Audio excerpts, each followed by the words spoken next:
একজন ছাত্র তার টিচারকে জিজ্ঞেস করলো, স্যার আমি আমাদের ক্লাসের নীলাকে অনেক আগের থেকে ভালোবাসি, নীলাও আমাকে প্রচন্ড ভালোবাসে, নীলা ও আমার সাথে দীর্ঘদিনের সম্পর্ক, কিন্তু কিছুদিন যাবত আবার জেরিনকে পছন্দ হয়, নীলার থেকেও জেরিনকে বেশি সুন্দর লাগে। স্যার আমি এখন আপনার কাছে জানতে চাই, আমি এখন প্রেমিকা হিসেবে কাকে বেছে নিব? দুইজনের মধ্যে আমার আসলে কাকে বেছে নেওয়া উচিত? শিক্ষক তখন ছাত্রটিকে বলল, আমি তোমার প্রশ্নের উত্তর দেব, কিন্তু তার আগে তোমার একটি কাজ করতে হবে। আমাদের স্কুলের সামনে একটি ভুট্টা ক্ষেত আছে, তুমি ওই ক্ষেতে চলে যাও আর ওই বাগান থেকে সব থেকে বড় ভুট্টাটি আমার জন্য ছিঁড়ে নিয়ে আসো। কিন্তু তোমার একটা শর্ত আছে, তুমি ওই বাগান থেকে সব থেকে বড় ভুট্টাটি নিয়ে আসবে, কিন্তু তুমি বাছাই করে যেই ভুট্টাটি একবার পিছন ফেলে যাবে ওই ভুট্টাটি কিন্তু আনতে পারবে না। এক কথায় বলতে গেলে তুমি আর পেছন দিকে যেতে পারবে না, তোমার সামনের দিকে যেতে হবে আর সামনে থেকেই বড় ভুট্টাটা আনতে হবে। ছাত্রটি তখন দৌড়ে ভুট্টা খেতে চলে গেল বাগানের সব থেকে বড় ভুট্টাটি নিয়ে আসার জন্য। সেখানে যাওয়ার পর ভুট্টা ক্ষেতের প্রথম সারি থেকে বাগানের সব থেকে বড় ভুট্টাটি খুঁজতে শুরু করলো। যদিও সে প্রথম সারিতে অনেক বড় একটি ভুট্টা খুঁজে পেল, কিন্তু এটা সে নিল না। সে মনে মনে ভাবলো পুরো বাগান পড়ে আছে, সামনের দিকে হয়তো অনেক বড় বড় ভুট্টা আছে। এটা ভেবেই সেই প্রথম সারির বড় ভুট্টাটাকে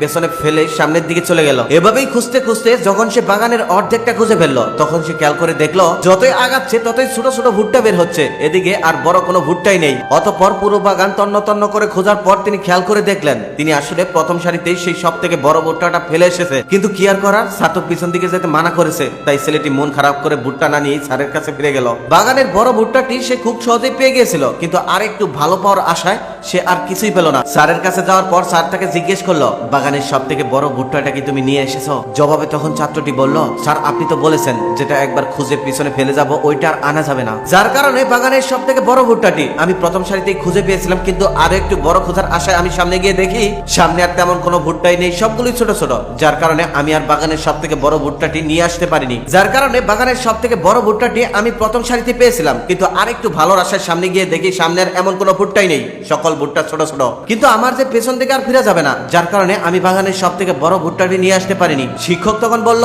এটাই ভালোবাসা, তুমি হয়তো তোমার জীবনে কাউকে খুঁজে পেয়েছো, কিন্তু তার চেয়ে একটু ভালো পাওয়ার আশায় তুমি আবার সামনের দিকে খুঁজতে চাচ্ছ। তবে এমন একটি দিন আসতে পারে যেদিন তুমি উপলব্ধি করবে তোমার জীবনের সব থেকে ভালো মানুষটিকে তুমি খুঁজে পেয়েছিলে, কিন্তু তুমি পিছনে হারিয়ে ফেলেছো। তখন তাকে ফিরে পাওয়ার কোনো উপায় আর তোমার কাছে থাকবে না, তখন তুমি ভালোবাসা শূন্য হয়ে যাবে। গল্পটির শিক্ষা, যে যাকে ভালোবাসা যত্ন করে রাখো। পৃথিবীতে সুন্দরের অভাব নেই, তবে একটা কথা খুব ভালোভাবে মনে রাখবে, সব স্টেশনে গাড়ি থামাতে নেই। পৃথিবীর সব থেকে সুন্দর মেয়েটাকে বিয়ে করলেও 6 মাস পর আর তোমার কাছে তাকে ভালো লাগবে না, কারণ সৌন্দর্য একটা সময় ফিকে হয়ে যায়, শুধু টিকে থাকে ভালোবাসা। তাই সৌন্দর্যকে নয়, ভালোবাসাকে আঁকড়ে ধরে বেঁচে থাকো। আপনি যদি এমবি কিনে ইন্টারনেট ইউজ করেন, তো আপনার জন্য চলে এসেছে দারুণ এক সুযোগ। আজকে আমি আপনাদেরকে দেখাবো কিভাবে খুব কম খরচে একটি অ্যাপের মাধ্যমে এমবি কিনতে পারবেন, অথবা আপনি চাইলে এই অ্যাপ দিয়ে টেলিকম রিচার্জ করতে পারবেন। সহজভাবে বলতে গেলে minute pack, MB pack, SMS pack, এই অ্যাপস এর মাধ্যমে অন্য কাউকে রিচার্জ করে আপনি দারুণ কিছু কমিশন পেয়ে যেতে পারেন। তাহলে চলুন দেখা যাক কিভাবে অ্যাপসটি ইনস্টল করবেন। প্রথমে আপনার ফোন থেকে চলে যাবেন প্লে স্টোর, সেখানে গিয়ে সার্চ করবেন আমার সার্ভার। আমি যেভাবে লিখেছি ঠিক ওইভাবে লেখার চেষ্টা করবেন, তারপর পেয়ে যাবেন এই অ্যাপটা। ইনস্টল করে নেবেন, এখানে একটু সময় লাগবে, একটু অপেক্ষা করবেন।